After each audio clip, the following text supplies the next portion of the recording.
रह चुके हैं, तो बेसिकली पहाड़ की पॉलिटिकल सिचुएशन आपने कैसे देखा?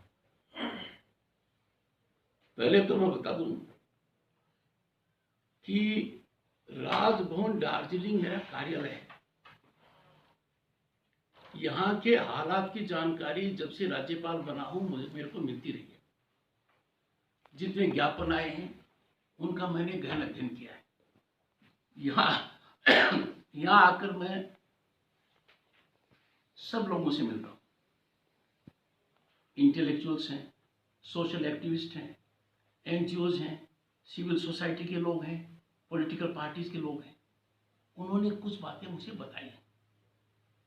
पहली तो ये बताई है कि पुलिस प्रशासन का यहाँ दमनकारी रवैया है। राजनीतिक गतिविधि की परमिशन वो सिर्फ उनको देते हैं जो रूलिंग पार्टी के नजदीक है। ये घातक है। मुझे ये नजर आ रहा है पूरे प्रांत में कि ओसी और आईसी नए सत्ता के केंद्र बन गए। उनके माध्यम से ये सब कुछ करने की योजना बनी हुई है। उनके माध्यम से ये भी योजना बनी हुई है कि आगे वाले चुनाव के अंदर हम किस प्रकार से पुरानी गतिविधि कर सकें। This will not be allowed. पर यदि अगर पॉलिटिकल एक्टिविटी को नहीं होने दिया जा रहा है, शुभ संकेत नहीं है, डेमोक्रेसी के खिलाफ। इलाके की कुछ समस्याएं हैं, लोगों ने समस्याएं मुझे बताई हैं। मैंने उनको दो बातों के लिए आश्वस्त किया है। पहला, भारत के संविधान के तहत हर समस्या का समाधान है। मैं उदाहरण देता हूं, अनुच्छेद 370, डॉक्टर बी.आर. अम्बेडकर ने इसको ड्राफ्ट करने से मना कर दिया। डॉक्टर श्यामा प्रसाद मुखर्जी ने अपना जीवन इसमें लगा दिया, जीवन का बलिदान देना पड़ा। उन्होंने कहा एक विधान एक निशान। लोगों ने उम्मीद छोड़ दी थी कि 370 का कुछ नहीं होगा। 70 साल निकल गए। आज 370 भारत के संविधान से विलोपित है। It is not part of Indian constitution. We are grateful to members of parliament. We are grateful to the visionary leadership of prime minister कि 370 आज के दिन भारत के संविधान का हिस्सा नहीं। किसी ने कल्पना की थी, पर सोल्यूशन हुआ।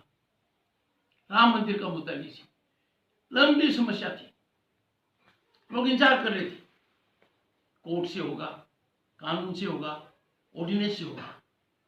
निर्णय हुआ भारत के संविधान के तहत। सुप्रीम कोर्ट का निर्णय हुआ, 5 जजेज ने निर्णय दिया और राम मंदिर का निर्माण शुरू हो गया। 3 तलाक मुस्लिम बहनों के लिए कितना बड़ा अमानवीय था, मानव अधिकारों का कितना घोर उल्लंघन था। सोचा था किसी ने होगा, हुआ। उसी तरीके से जो भी समस्या है, उस समस्या का समाधान भारत के संविधान के तहत है। अब ऐसा तो नहीं हो सकता कि रेलवे स्टेशन के ऊपर आप हवाई जहाज का इंतजार करें। ऐसा करेंगे तो समाधान नहीं होगा। कुछ मुद्दे हैं जिनका समाधान राज्य सरकार के पास है, कुछ मुद्दे हैं जिनका समाधान केंद्र सरकार के पास है, कुछ मुद्दे हैं जिनका समाधान संसद के पास है। मैंने बहुत गहन अध्ययन किया है। मैं जाने से पहले पत्रकार बंधुओं से दार्जिलिंग में चर्चा करूंगा। अभी मेरी कई मीटिंग्स लाइन अप है, पर मैं इतना आपको कह सकता हूं, this is a great area, enormous potential है। चाय मान लो, टूरिज्म मान लो, अलग टाइप के स्पोर्ट्स मान लो, यहाँ एक्टिविटी बढ़नी चाहिए, एम्प्लॉयमेंट जनरेट होना चाहिए, करप्शन कम होना चाहिए। जब मैं सड़कों की हालत देखता हूँ, देश में कहीं चले जाओ, प्रधानमंत्री सड़क योजना की सड़कें कमाल की हैं, यहाँ आपको वो झटके देती है।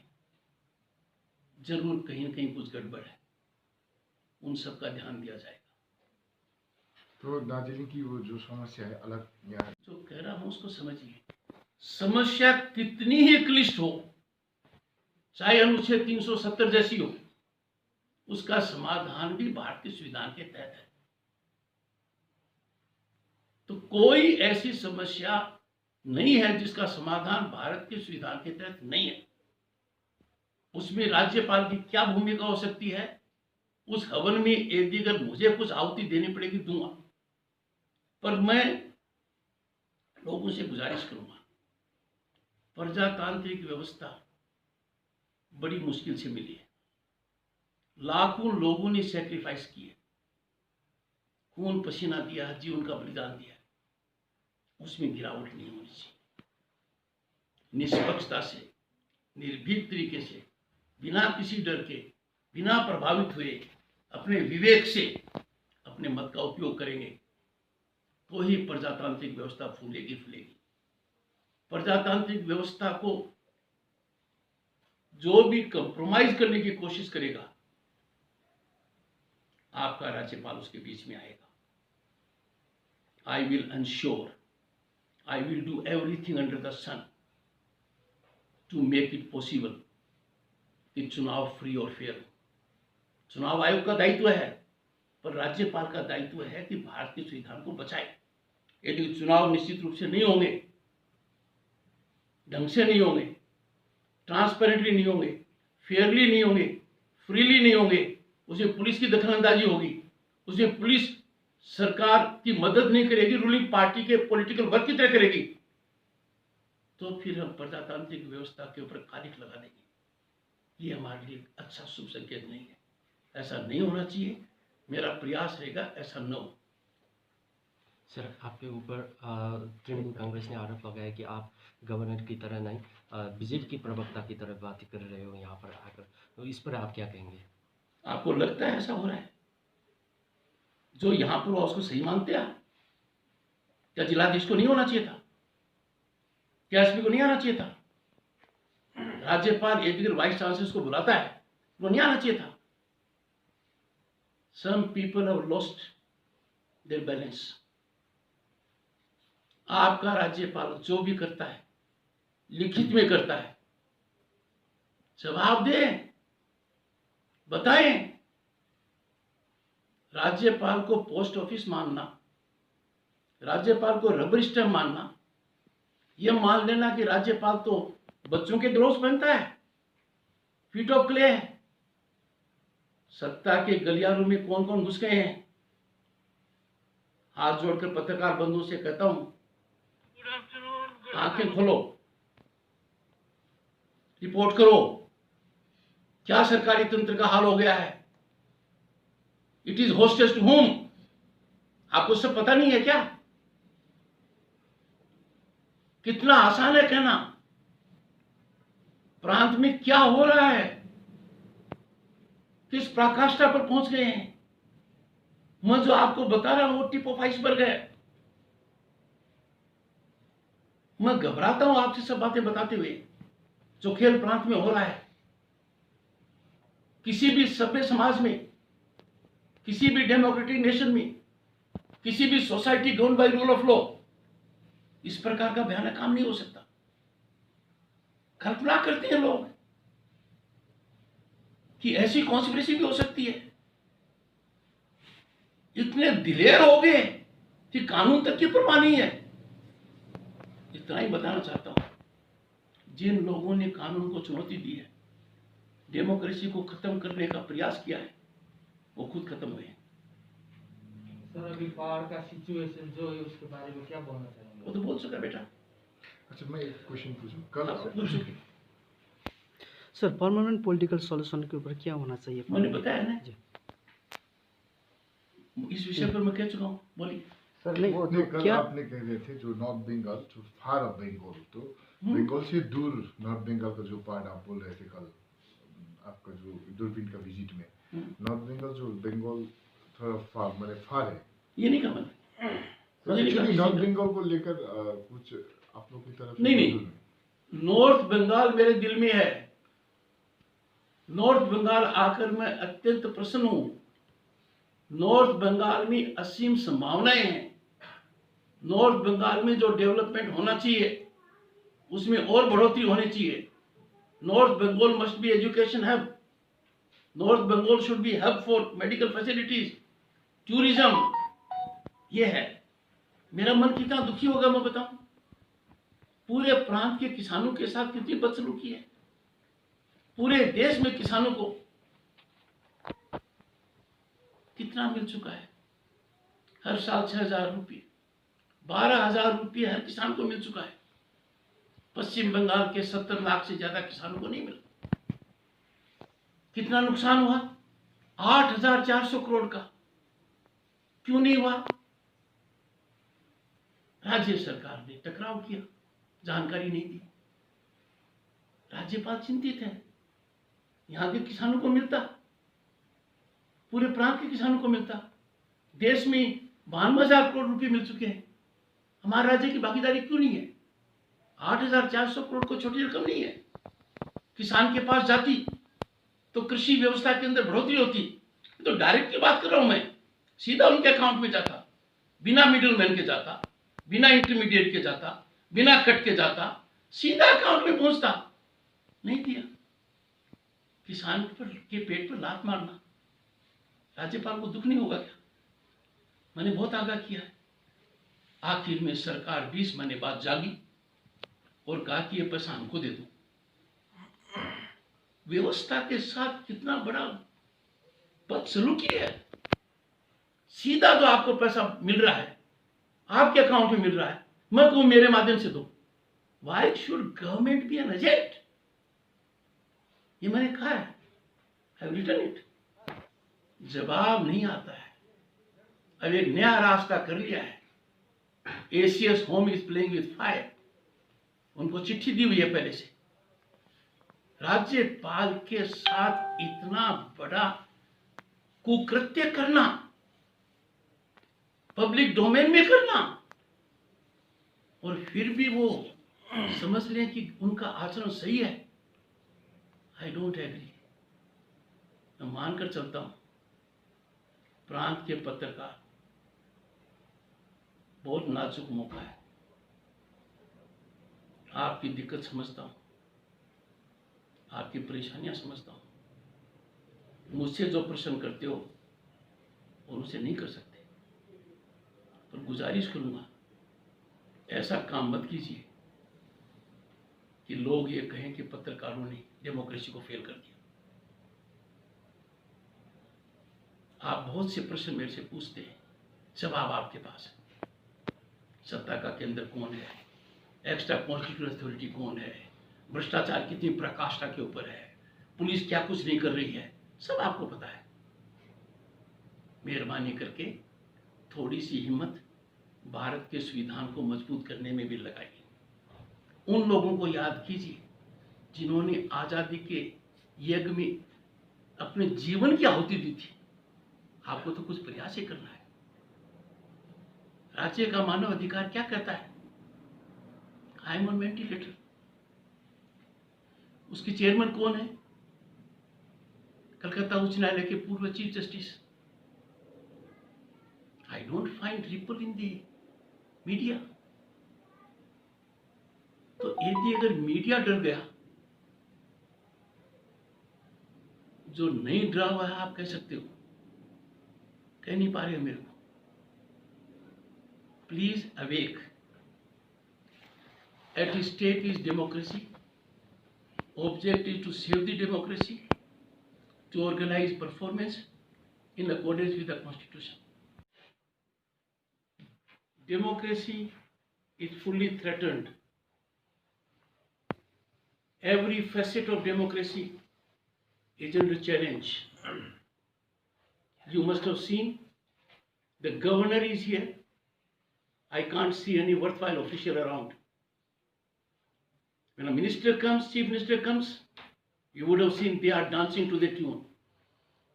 The constitutional head is here. Nowhere to be seen anything. Looking to their poor arrangements, I had to make my own arrangement. It's a very sad reflection. This is not to be tolerated. Democracy being so threatened, the governor is bound to be worried and concerned. The Home Department state of West Bengal, one after the other, is committing an affront of the constitutional head. I gave out statistics of rape and kidnappings. They were based on reports of division commissioners, duly signed, of all the district magistrates, duly signed. And the Home Department of the state says Raj Bhavan dissemination of statistics on rape and kidnappings is baseless, not based on official data, ill-founded, misguiding, incongruous with authentic facts. क्या मजाक कर रहे हैं?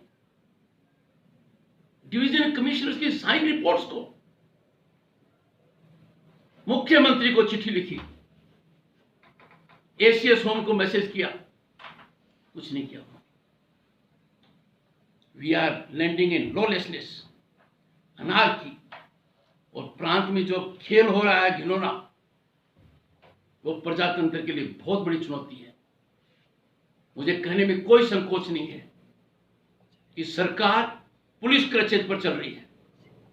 आगाह करने के बाद भी पुलिस अधिकारी जो कृत्य कर रहे हैं, जो पॉलिटिकल वर्क कर रहे हैं, जो पॉलिटिकल वर्कर से भी ज्यादा पॉलिटिकल वर्क कर रहे हैं, बहुत बड़ी कीमत उसकी अदा करनी पड़ेगी। मैंने काफी समय से प्रश्न किया, ज्ञानवंत आईपीएस के खिलाफ इंक्वायरी क्यों नहीं हुई? यह प्रश्न आपके राज्यपाल ने 1 साल पहले किया। 4 बार उनको रिमाइंडर भेजे गए हैं, मुख्यमंत्री तक को आगाह किया गया है। चीफ सेक्रेटरी का जवाब नहीं, एसीएस होम का जवाब नहीं, मुख्यमंत्री का कोई जवाब नहीं। और आज क्या कहते हैं? Repeated attempt being made from settle quarters. What does home department mean? Governor is not certain quarter. Governor is constitutional head. Such an affront to constitutional head. They have no belief in rule of law. They have no belief in constitution. Already I had alerted SCS Home to behave, to believe in decorum, not to lower down his position. And then this tweet. And then there is no inquiry pending. The question is not inquiry pending.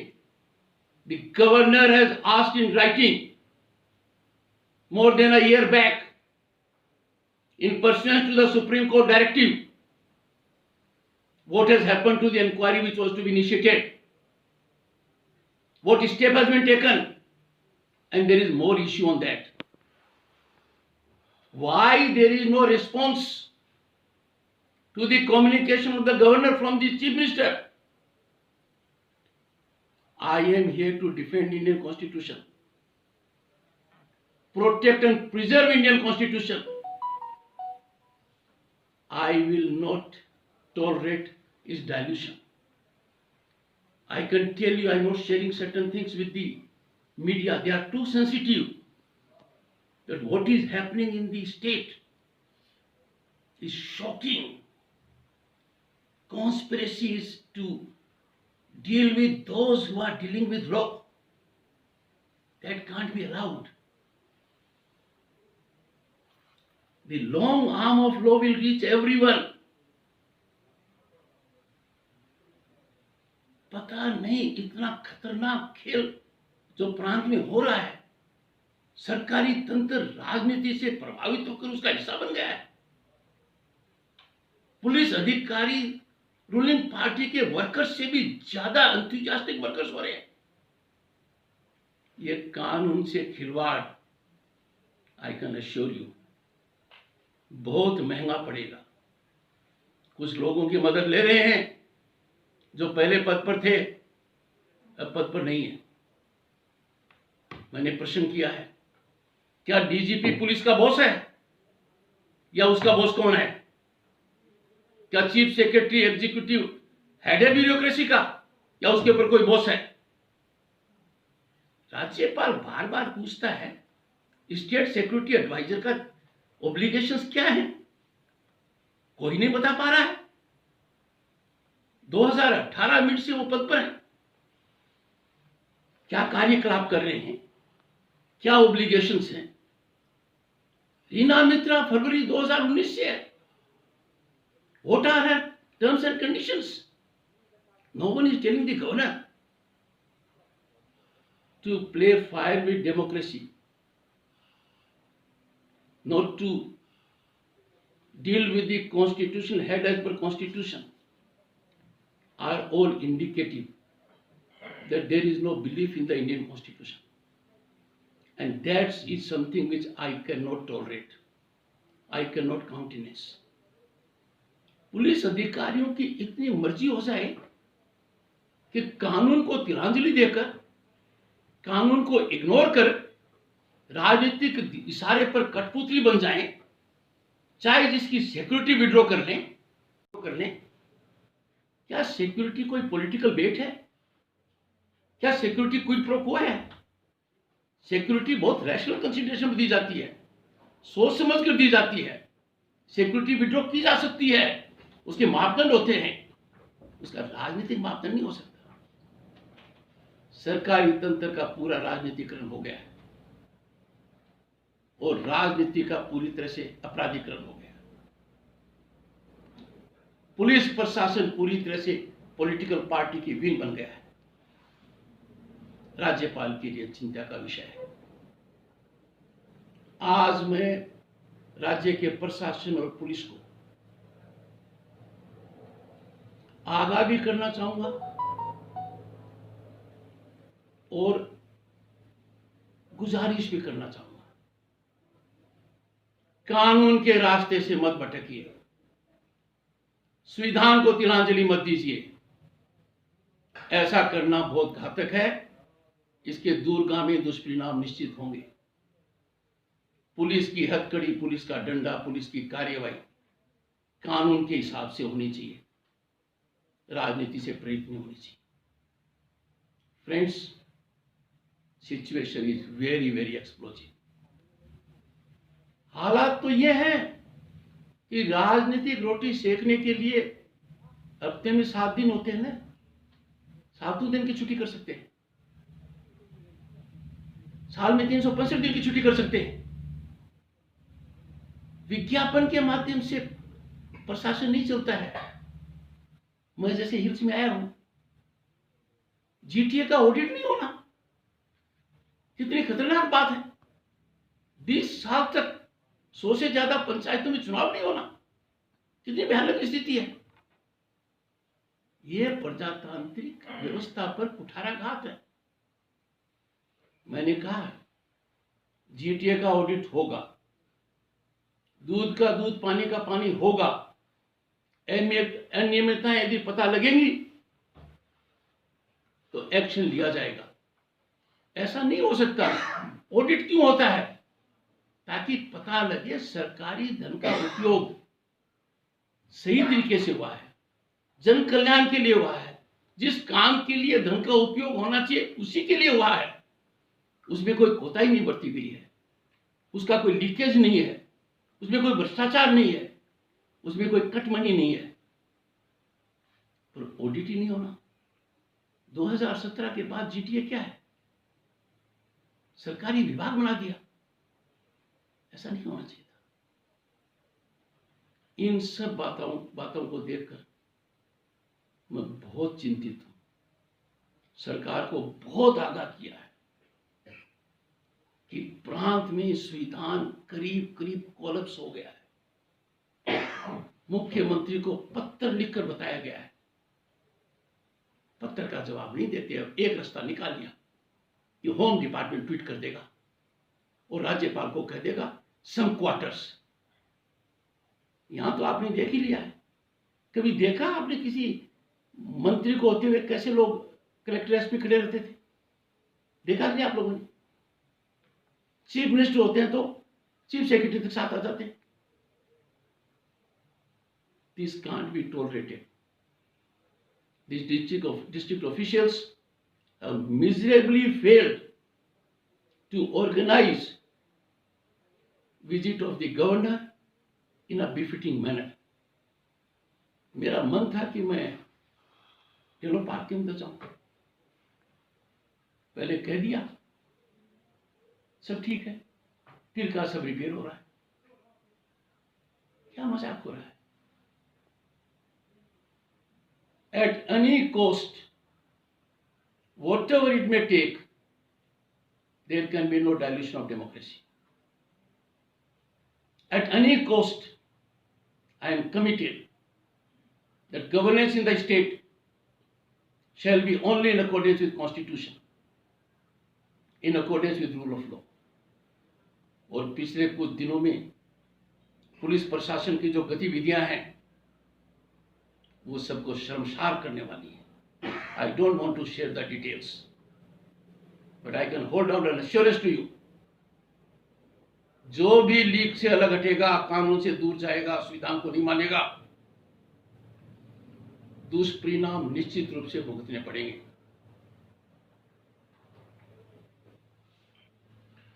यहाँ पे तो several party और NGO